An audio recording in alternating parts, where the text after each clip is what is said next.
ტიბეტური რეცეპტი. ეს რო ახლობ მე ხო ძეში უნდა გაიხსნა. ო მართლა კარგი შედეგებია. ხო, ამას გიკარნახებთ. ისთვის არის ეს გაითვალისწინოთ.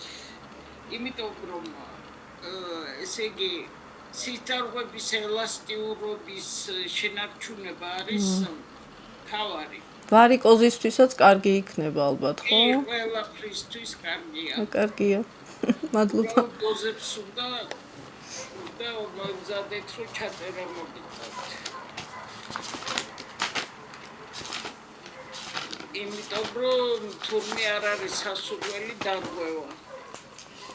მე ამ ნაკრების ამ წამლის ნიადაგზე ბევრი სხვადასხვა პროპორციით გაკეთდა სპიტნაყენები ნივის.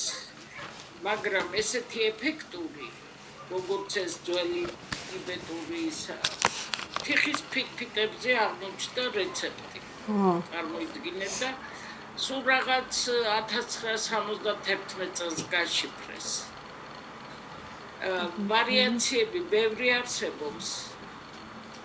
თავისთავად ახლა ნიუს საფორმალო სხვა რაღაცებში ხშირად ხმარობთ, მაგრამ ამაზე ეფექტური არც ერთი არ არის.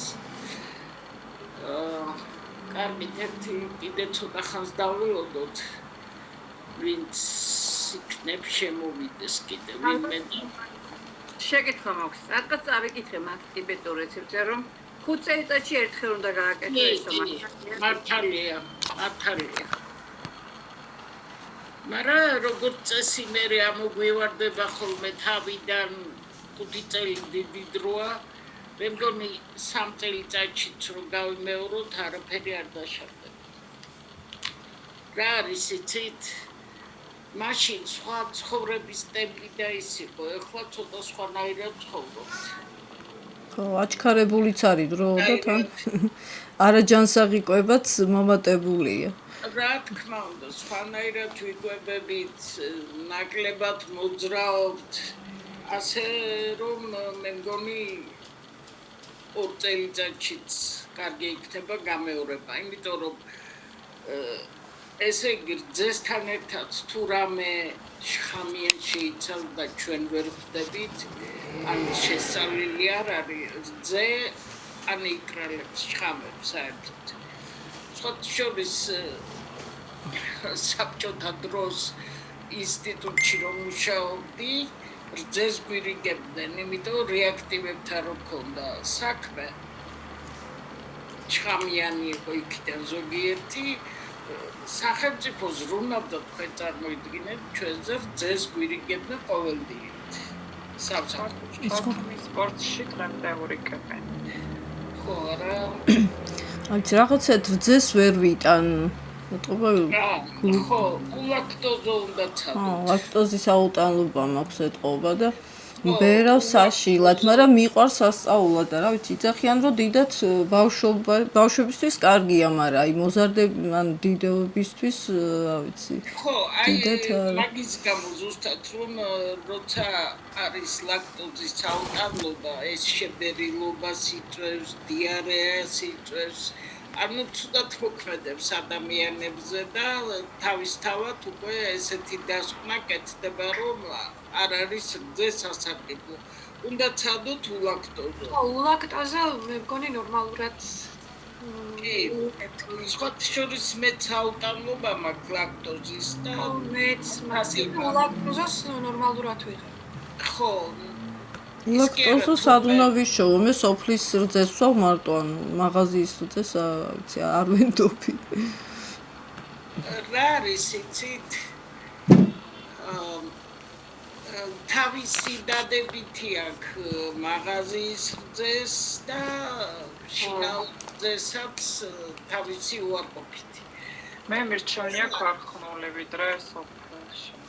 ბატონო, მე ქარხნული მირჩევნია ის ქათამიც და ის რძეც ვიდრე ის. ხო, ნუ შემოწმებული მაინც არის. შემოწმებული უფრო. და აი ეს შინაური თუ თქვათ იმ რაიონში ვეტერინარია მაღალ დონეზეა, აცრები ჩატარებული აქვს იმ საქონელს და რაღაცა. მაშინ კიდე შეიძლება და აუდუღარის საერთოდ არ არის სასურველი შინაური რძის მიღება. ეხლა მე მგონი საერთოდ არ მოწმდება პროდუქტი, რა შემოწმებული, საერთოდ არ გადის ექსპერტიზა, სადაც კლინტეს რო აჭმევენ ძროხებს და მე იმ ძის პროდუქტებზე რა ამბავი იყო. საჭამს რო ხარჯავს არაფერს ბიზნეს საერთოდ არ ეკარება. აფლატოქსინები რო აღმოაჩინეს, ხო? ხო, თქვენ რომელს გვირჩევდით, იმიტომ რომ უკვე არ ვიცი თუ ის შეიძლება ენდო და რომელი ეხლა გეტყვით, საქმე იმაშია, რაც კი რძეები შემოდის, ბელორუსული, იგივე რუსეთის რძეები შემოდის, იგივე აზერბაიჯანული. ეს აღმოჩნდა აზერბაიჯანულ რძეში აფლატოქსინები. ეხლა ეს აფლატოქსინი რა არის? საკვები, რითიც თივა მაგალითად, ხო? რასაც აზერბაიჯანულ კაცო, ჩვენ ძროხებს. აღმოჩნდა, რომ იყო დასნებოვნებული სოკოთი. სანტეშიც იყო და სოფლის ნოვაჩი, ქართულ რძის პროდუქტებში ყველაში იყო აღმოჩენილი. ხო, მაგრამ თქვენ ხო არ გონიათ, რომ ერთი წამით მოდის გიხდით. რძის მომარაგება ეს სხვა იმიდან შემოდიოდა. არ გადაწყდა. ის ადამიანი გამოკვლევები დამჭირდა კიდე. მე ვიცით რომ ხა არ ეკარება სოკოიას ძალიან სუფთა ცხოველია. ბატონო ვერ გავიგე. ბოლოტინა დადება ვერ გავიგე. საქმე იმაშია მეგობრებო, ერთადერთი მე მგონი სანტეა, რომელსაც თავისი ფერმები და შემოწმებული საქონელი და მართლა საძოვრებზე გაყვანილი მთაში და ის ყავს. საერთოდ ტონობით შემოდის, მაგრამ იმასაც ვამოწმებთ, სულ ყოველთვის ლაბორატორიაში ვაგზავნით. შემოდის რძის ფხვნილი და უკვე აქ ხდება გახსნა წყალში და ჩამოსხმა, ამიტომ ქართული წარმოება როგორც ასეთი სამწუხარო, ძალიან სამწუხაროა, რომ ამის თქმა მიწევს, მაგრამ არის უფრო მეტად ბელორუსული რძის ფხვნილისგან გაკეთებული, მაგრამ ეს ყველაფერი არის შემოწმებული და არ მოერიდოთ.